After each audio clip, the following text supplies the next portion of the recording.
Hello friends, मैं हूं इस समय दुबई के one of the most expensive hotel Atlantis में और आज है मुझे दुबई में डे 4 और कल और परसों है मेरी फ्लाइट वापस इंडिया की।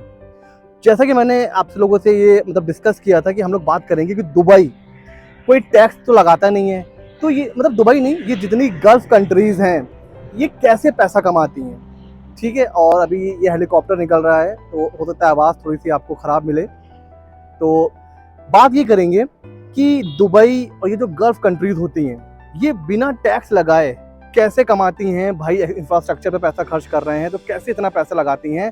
तो पहला जो मिसकंसेप्शन है वो अपने दिमाग से आप निकाल दीजिए कि दुबई में टैक्स नहीं है। जी हाँ, यहाँ पर टैक्स है बट इंडिविजुअल पे कोई टैक्स नहीं है। इंडिविजुअल से मतलब इंडिया में कैसे होता है कि अगर हमारी इनकम 2.5 लाख से ऊपर चली जाती है या फिर अगर 2.5 लाख या 87A भी ले लेते हैं तो 5 लाख तक की इनकम पर कोई भी टैक्स नहीं लगता है। उसके ऊपर हमें क्या पे करना पड़ता है, इनकम टैक्स। फिर चाहे वो चाय वाले से लेकर के कोई कॉर्पोरेट जॉब भी करने वाला हो, कोई बिजनेसमैन भी हो, तो उसको इनकम टैक्स भी पे करना पड़ता है। सर्विस या फिर गुड्स की अगर सप्लाई कर रहे हैं तो वहाँ पर उनको जीएसटी पे करना पड़ता है। उसके बाद एक्साइज है, कस्टम है, एंटरटेनमेंट टैक्स है, लग्जरी टैक्स, और भी बहुत तरह के टैक्स हमें पे करने पड़ते हैं। तो इस तरह से इंडिया में टैक्सेशन सिस्टम चलता है। दुबई में इंडिविजुअल इनकम पर कोई भी टैक्स नहीं पे करना पड़ता है, ये यहाँ की खासियत है। और उसके अलावा अभी 2023 में दुबई ने इंट्रोड्यूस कर दिया है कॉर्पोरेट टैक्स। जैसे इंडिया में कंपनीज पे टैक्स लगता है ना 22%, 26%, उसी तरह दुबई में भी अब 9% कॉर्पोरेट टैक्स एप्लीकेबल होगा कंपनीज के ऊपर, लेकिन उसकी एक लिमिट है।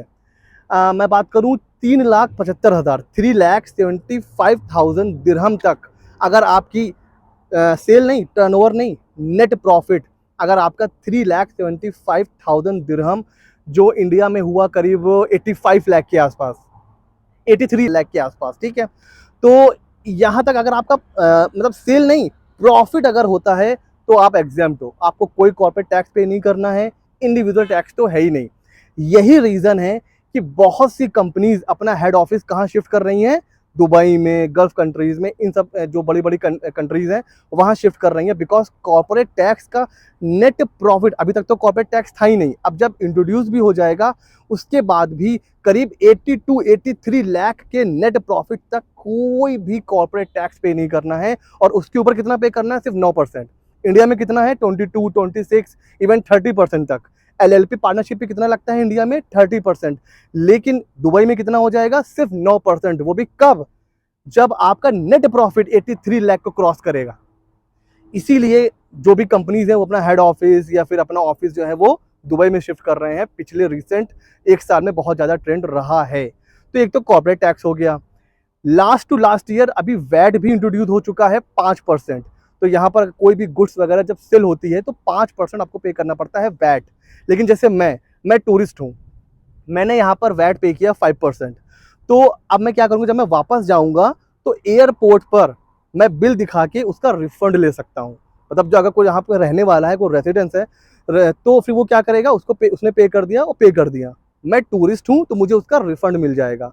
तो वैट हो जाएगा, कॉर्पोरेट टैक्स है। उसके अलावा टूरिज्म पे टैक्स, मैंने जहाँ पर होटल लिया हुआ है तो मुझे रोज़ का 10 दिरहम यानी करीब 220 रुपए के आसपास मुझे रोज़ टैक्स पे करना पड़ता है।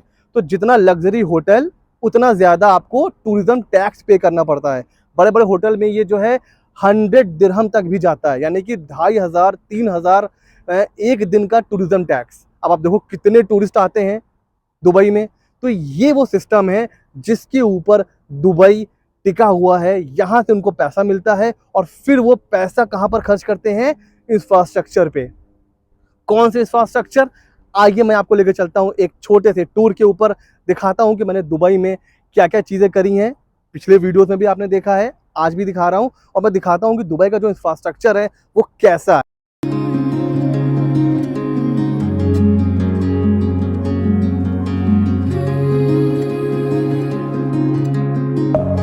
Deep within, here we go, but somehow I'm caught in the middle. Is this the end before we've even begun? Should I work against the flow, a drop in the ocean so endless, reaching for our moments miles above. I just need one. Diving in to all this endless space, falling stars, but still I see you. Sweet escape, a lovely start, but letting go's the hardest part. Swimming in this deep, deep blue.